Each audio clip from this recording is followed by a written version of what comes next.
Orúkọ mi ni Prophet Emmanuel Olúsọjí Oyèsànyà. Ìran tí mo rí sí bàbá wa Enoch Adeboye, alábòjútó pátá fún ìjọ ìràpadà ní gbogbo àgbáńlá ayé. Ìran yẹn ó bani lẹ́rù díẹ̀, ó dẹ̀ tí kì í ṣe kínní, kì í ṣe kejì, ṣe kẹta. Nínú ìran yẹn dẹ̀ rèé bí ìgbà tí wọ́n ti ń fi àwòrán ẹlòmíì pé kó bọ́ sí ipò. Ó dà pé ẹni tó ní iṣẹ́ tó rán bàbá níṣẹ́ ó ti fẹ́ pe bàbá sọ́dọ̀.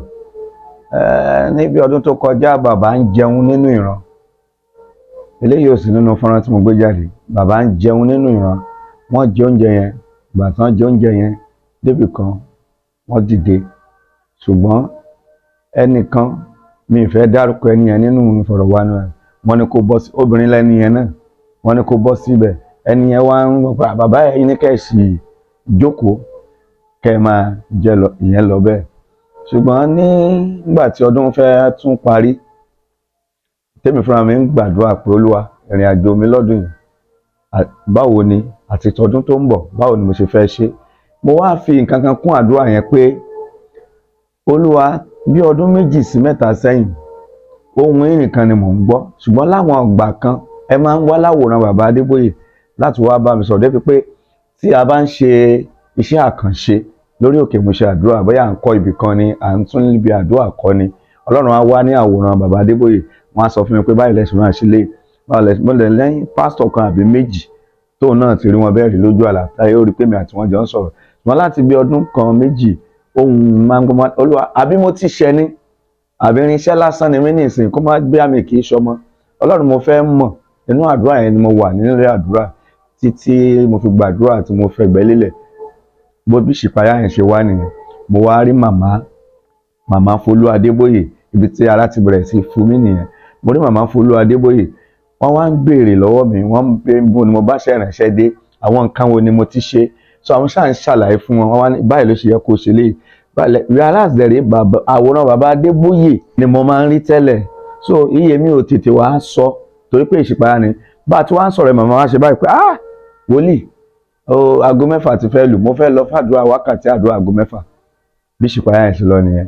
So mo ṣe tají sára sínú ara padà wọn, wákàtí àdúrà aago 6 tí màmá sọ yẹn yàtọ̀ sí àwọn ẹbí mi, àwọn ọmọ mi àbáwọn ọmọ mi nínú ẹ̀mí kọ̀ọ̀kan pásọ̀ ló mọ̀ wípé gbogbo aago 6 wákàtí àdúrà aago 6 ìrọ̀lẹ́ bàbá Adébóyè ló ní. Àwọn ni mo máa fi ń gbàdúrà fún. Mi ò fi ṣe nǹkan méjì. Bàbá Adébóyè àfi tí ń bá ráyè bóyá mo wà lójú iṣẹ́ àbò wà ní service. Ọdún 2023 yẹn ni mo ṣe fi ti bàbá Oyèdépò kún, mo ṣe fi ti bàbá Olúkọ̀yà kún, mo ṣe fi ti bàbá Kúmúyì kún. Mi ò tiẹ̀ rántí gbàdúrà fún màmá torí gbàgbọ́ ni pé tí n bá ti gbàdúrà fún bàbá Adébóyè ó ti kan gbogbo ẹbí wọn. So ó wá yà mí lẹ́nu wọn pé ó ṣe wá jẹ́ màmá ni àwọn rí. Mo dẹ̀ rántí ní nǹkan bí ọdún 6 sí 7 sẹ́yìn náà mò ń gbàdúrà pé Olúwa, ṣé iṣẹ́ ìránṣẹ́ tí mò ń ṣe mo ṣe wà lójú ọ̀nà àbí ni. Inú ìṣípayá náà màmá ni mo rí ní Máfolúkù. Mi ì lè gbàgbé ìṣípayá yẹn láéláé. Àwa òjíṣẹ́ Ọlọ́run tá a wà níwájú màmá a tó 50,000 tá a bá jù bẹ́ẹ̀ lọ. Ṣùgbọ́n oníkàlùkù ń lọ gba recognition tí màmá sọ pé ìwọ ò ń ṣe dáadáa, máa ní bọ́ báyìí, ìwọ ò tí ì ṣe dáadáa, ó yá lọ ṣe báyìí, wọ gbà báyìí padà lọ tún padà wá. Èmi náà mọ bí mo ṣe déwájú nínú ìṣípayá yẹn. Nígbà tí màá déwájú tí mo kàn tẹ́ sọ pé mọ́mì mọ́mì, wọ́n kàn sọ fún mi ní pé ìwọ ní bíúrì lórí òkè wọ́n bọ́ báyìí tí iṣẹ́ Ọlọ́run ló ń ṣe. So kí ni yẹn ó jọ gàtè kò jọ gàtè. Nígbà tí ẹ̀mí Ọlọ́run sọ pé ilé yá, ṣùgbọ́n áńgẹ́lì kan wá ń sọ fún mi pé bẹ́ẹ̀ bá sì fẹ́ bàbá ẹ bẹ̀ Ọlọ́run bí àwọn ará àgbàanì ṣe bẹ̀ Ọlọ́run lórí Tàbítà tí ṣe Dorcas nínú Bíbélì, pé tá a bá bẹ̀bẹ̀ ó ṣàfikún ọjọ́ ìsíkáyà. Ẹ wo bàbá Sàdélà 114 ni wọ́n lò. Kò léèwọ̀ tá a bá tún rírò àwọn bàbá yìí dáradára fún bí 120. Àti pé n tó dáa jù tó hun èmi gẹ́gẹ́ bí ìwòlíì tí mo dẹ̀ ń gbà máa dúà fún bàbá, kí bàbá yan general overseer mi lójú ayé wọn, kàn sì bá wa tọ́ sọ́nà fún bí ọdún 5-10 torí pé ìjọ ìràpadà ò gbọdọ̀ dàrú. Sátánì ń dúró láti wọbẹ̀ yẹn, kò dẹ̀ ní rí bẹ̀ wọ̀, kò ní rí bẹ̀ wọ̀, kódà kó ní agent ń bẹ̀ wọ́n máa fail ní. Ọlọ́run ló gbé ìjọ yẹn kalẹ̀. Ẹ kú mọ̀ páwà kì í ṣe bóyá redeem bọ́ wòlíì fún gbogbo ayé là wà gbogbo ayé èmi á ti tó ọdún 12 báyìí lórí àdúrà bàbá Adébóyè láago 6 rẹ̀ aago 6 mi kì í mí sí ẹ̀ àfi tí n bá ní nǹkan tí mò ń ṣe so nǹkan tó fa ìran ẹ̀ nìyẹn iṣẹ́ yẹn ò dẹ̀ ṣe é dá ṣe ẹ̀yin olóyìnbó ń pe kíní kan ní network so mo rò pé ok ẹ jẹ́ ká build network àdúrà bàbá yìí ń gbàdúrà forílẹ̀-èdè àìmọye continent tí ọ̀pọ̀lọpọ̀ wa náà bá tún dìde náà dàpọ̀ Ọlọ́run a ò sọ pé kẹ́ ẹ má mú wọn lọ ṣùgbọ́n ẹ sì bá wa fún ọjọ́ wọn kú àti pé Dávidi ò kú kọ́mọ ẹ̀ Solomon tó jọba ó dẹ̀ báyìí ló ṣe máa ṣe báyìí ló ṣe rìdíìmù ní ìdí irú ẹ̀ kì í ṣe pé kẹ́ni kí bàbá lọ ká wá sọ pé wọ́n ṣe bìfítì ń bẹ̀rẹ̀ ká sì máa wá jà sí ẹni máa a dẹ̀ gbọ́ ìtàn bí bàbá ṣe padà wá di general overseer a ò tún fẹ́ rú ẹ̀ mọ́ wọn ni mo ṣe tètè ń ké tọ̀tàn Olúwa á sì dá sí ọ̀rọ̀ yìí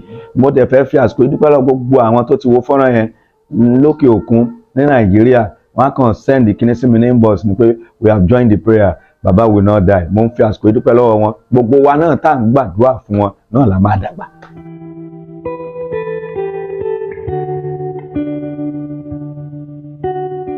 kò sí méjì tí wọ́n lè ṣe ni pé wọ́n lè inbox mi I think create bóyá a WhatsApp group for the prayer then on their own ṣé gbogbo tí a create social media kìíní yẹn bí àṣẹ hàn ni èyí tó lọ́lá jù ń bẹ̀ ni pé gbogbo ẹni tó bá ti gbọ́ kó máa fi ṣàdúrà àwọn tó wà lórí òkè àwọn tó wà nínú ilé àdúrà kì í dẹ̀ ṣe onígbàgbọ́ nìkan ni mò ń pè o àti mùsùlùmí àti onígbàgbọ́ gbogbo ẹni tó bẹ̀rù Ọlọ́run torí tá a bá fẹ́ sọ nílànà mùsùlùmí bàbá Adébóyè sábẹ́ Ọlọ́run kan kò yẹ kí irú wọn sọnù tí irú wọn bá sọnù ó yẹ kéèyàn wà ní so gbogbo ẹni tó fẹ́ràn Ọlọ́run kájọ máa gbàdúrà fún bàbá àwọn tó bá fẹ́ lè yan náfìlà lórí ọ̀rọ̀ yìí kí wọ́n jọ kí wọ́n yàn.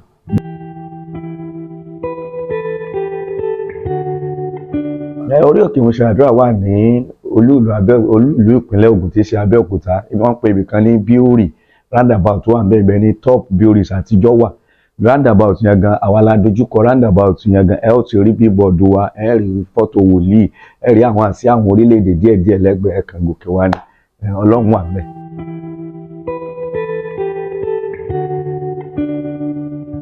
ó dára gbogbo ẹni tó bá fẹ́ bá mi sọ̀rọ̀ line mi tó dẹ̀ tún jẹ́ WhatsApp number máa fi sílẹ̀ ìyẹn ni 081 36 57 23 76 081 36 57 23 76 ìbájẹ́ WhatsApp tó bá dẹ̀ jẹ́ lórí TikTok inspirational TV channel tó bá jẹ́ lórí Instagram Emmanuel Oyesanya tó bá pẹ́ lórí Facebook Prophet EO Oyesanya